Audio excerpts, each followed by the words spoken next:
December 1967. The campaign of North Vietnamese General Giap is going badly. The Americans are applying the pressure on a dozen battlefields. His troops are taking mounting casualties and suffering from a loss of morale. He desperately needs a major victory. But the target he selects hands him one of the costliest defeats of the war and gives the Allies spectacular confirmation that a ground battle can be won by air power. Quai Son, an Allied base manned by U.S. Marines and 1 battalion of South Vietnamese Rangers. Cornerstone of the defense line where the demilitarized zone and the Laotian border meet. The mountains surrounding Quai Son overlook the Ho Chi Minh Trail. To Giap and to some Western observers, Quai Son's similarity to Dien Bien Phu make it a lucrative target, one that might bring a victory as decisive as the one that forced the French withdrawal a decade before. Into the area, Giap moves 2 full divisions, more than 20,000 men, and positions them to surround the 6,000 defenders. A 3rd division is moved toward the Marine base at Camp Carroll.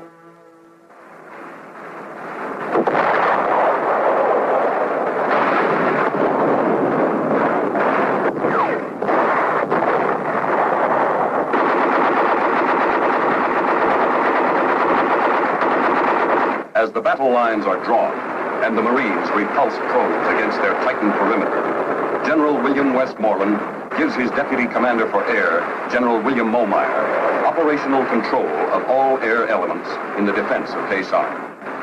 On January 19th, the largest and best coordinated air campaign of the war is launched against the enemy.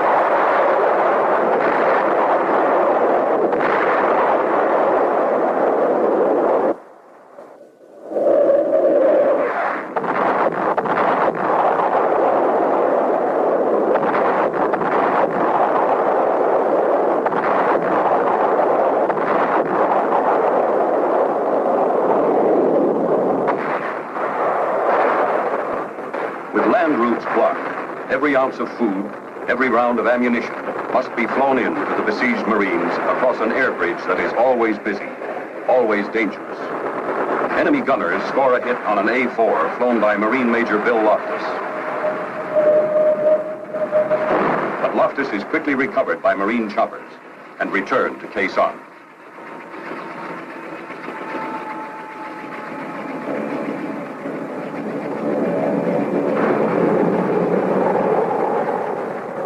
The big cargo aircraft become known as mortar magnets. But in spite of the mortars, in spite of enemy anti-aircraft fire, in spite of bad weather, the air bridge is never cut.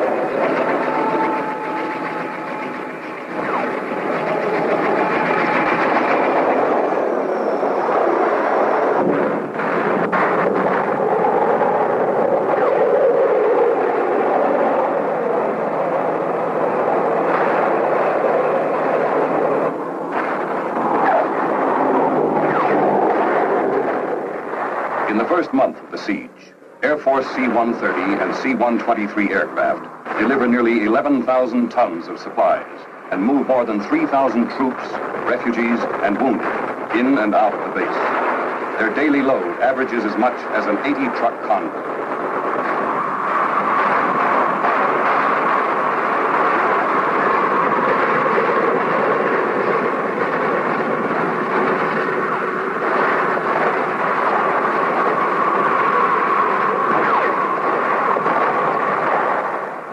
A handful of Air Force aerial port personnel, under constant enemy fire, load and offload as many as 30 aircraft in a day.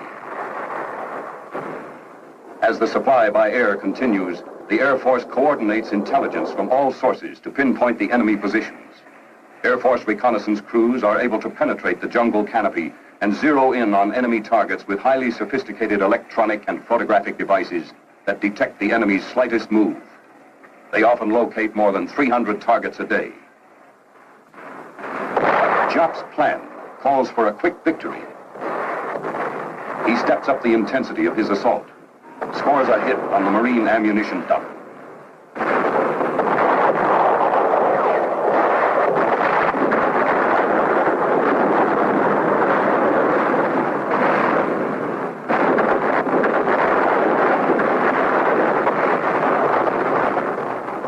On 23 February, 1,300 rounds slam into Khe Sanh.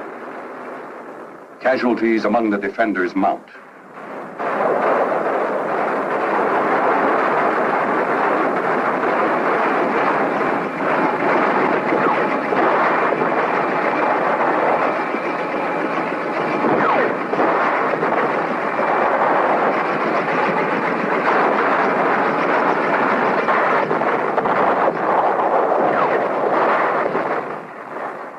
The Marines burrow deeper and call for suppressive fire from fighter aircraft.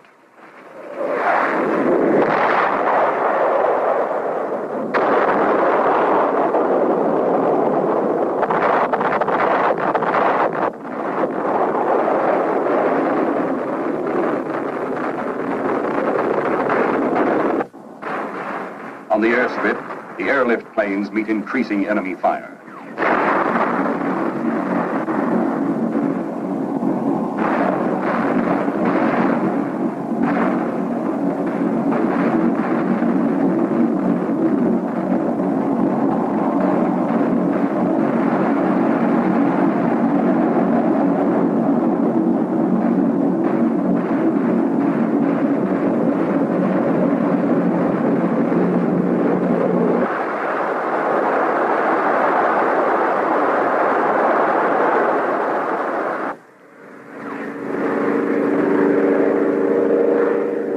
Intensifying barrage forces the planes to deliver the goods by parachute.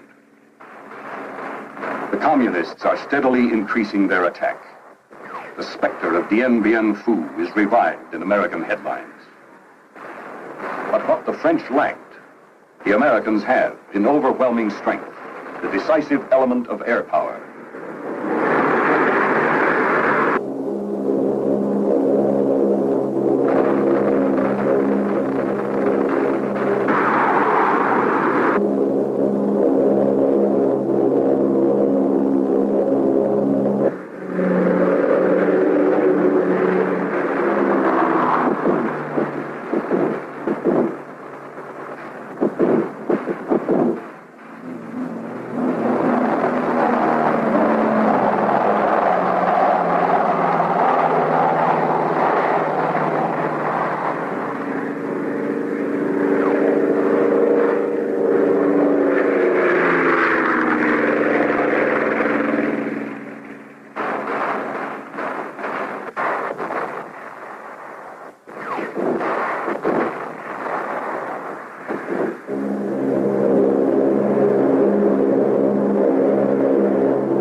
Coordinating around-the-clock strikes, airborne battlefield command and control centers in modified C-130 aircraft orbit Quezon, enabling the airborne commander on the scene to talk with the Marines on the ground, the fighter aircraft pilots, and 7th Air Force headquarters in Saigon.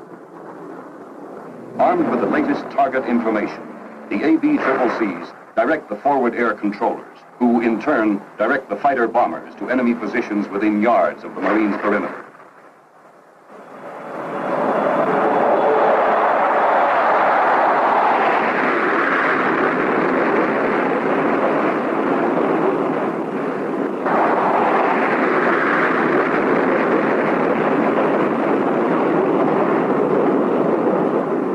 The B-52s, with their sophisticated radars, are able to strike in any weather. Each carrying more than 30 tons of bombs, blast enemy bunkers and supply dumps, devastating the surrounding landscape.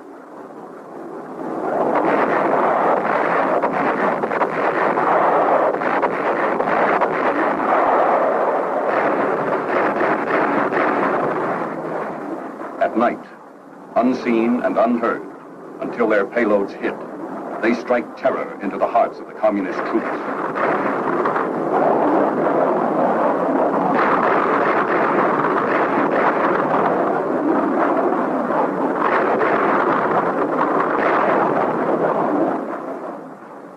The air effort is massive.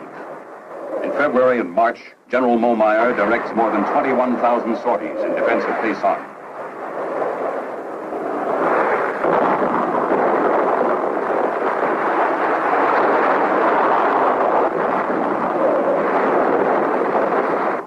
Of these, 2,500 are flown by the B-52s.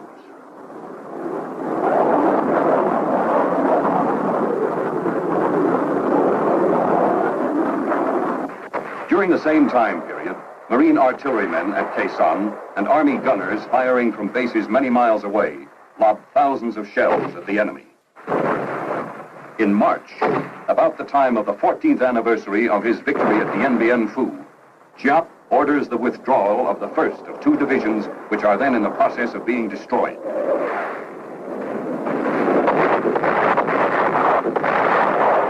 At the same time, the monsoon lifts, clearing the skies for a growing stream of airlift and medevac aircraft. Tactical fighters continue their precise attacks, complementing the heavy bombardment of the B-52s, increasing the pace of the enemy withdrawal. The Marines move out in pursuit of the enemy. Now the extent of the communist defeat becomes more apparent. The debris left on the battlefield is mute testimony.